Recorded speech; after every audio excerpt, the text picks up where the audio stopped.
குறிப்பா அவங்க சொல்ற ஒரு கருத்து வந்து மத்திய அரசு நிதியும் தரல, நிதி கொடுக்க முடியாத தமிழ்நாட்டுக்கு எந்த வளர்ச்சியும் இல்லாத, அதை எப்படி நீங்க வந்து என்ன நிதி கொடுக்கல, எந்த துறையில நிதி கொடுக்கல? நீங்க எத்தனை முறை டெல்லிக்கு போய் முதலமைச்சர் கேட்க, எத்தனை முறை டெல்லிக்கு போய் கேட்டீங்க? கேட்கிற யாரை கேட்டீங்க? எப்படி கேட்டீங்க? சரி, 5 லட்சம் கோடி கடன் வாங்கினீங்க. தமிழ்நாடு இது வரைக்கும் 1947 இருந்து 2021 வரை 74 ஆண்டுகள். இந்த 74 ஆண்டுகளில் தமிழ்நாட்டுடைய நேரடி கடன், அட்மினிஸ்ட்ரேட்டிவ் டெட்ஸ் சொல்றது, கடன் 4,56,000 கோடி. இந்த 5 ஆண்டு காலத்தில் திமுக 2021 இருந்து 26 வரைக்கும் இந்த 5 ஆண்டு காலத்தில் தமிழ்நாடு அரசு மட்டும் வாங்கின நேரடி கடன் 4,96,000 கோடி, 5 லட்சம் கோடி. நீங்க வாங்கின 5 லட்சம் கோடி கடன்ல என்ன பண்ணீங்க? எவ்வளவு மூலதன செலவு பண்ணீங்க? கேபிட்டல் இன்வெஸ்ட்மெண்ட் எவ்வளவு பண்ணீங்கன்னு கேட்கிறேன். அது எவ்வளவுனா 5 லட்சம் கோடியில வெறும் 1,66,000 கோடி தான் மூலதன செலவு பண்ணிருக்கிறாங்க. கிட்டத்தட்ட 3.5 லட்சம் கோடி என்ன ஆச்சுன்னு யாருக்கும் தெரியாது. அப்ப இது ஒரு நிர்வாகமா?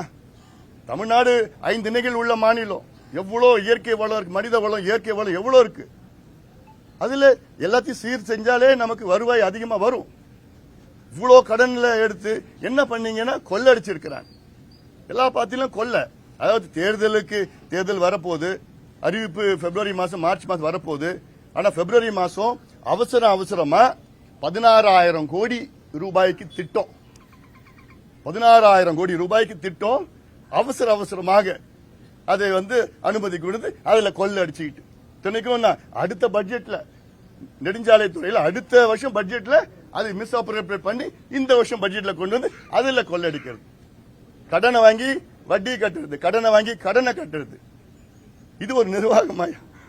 அதனால இதெல்லாம் நிச்சயமா மத்தியில பிஜேபி ஆட்சி, மாநிலத்தில் அதிமுக ஆட்சி.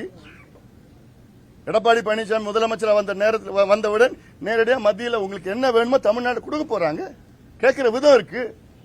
எப்ப பார்த்தாலும் சண்டை போட்டுக்கிட்டு பிஜேபி பூச்சாண்டின்னு சண்டை போட்டுட்டு இருந்தா என்ன கிடைக்க போகுது? அதுல ரெண்டு இடத்துல ஒரே கூட்டணியில இருந்தா நிச்சயமா கிடைக்க போகுது. உங்களுக்கு என்ன அந்த நிதி வரல?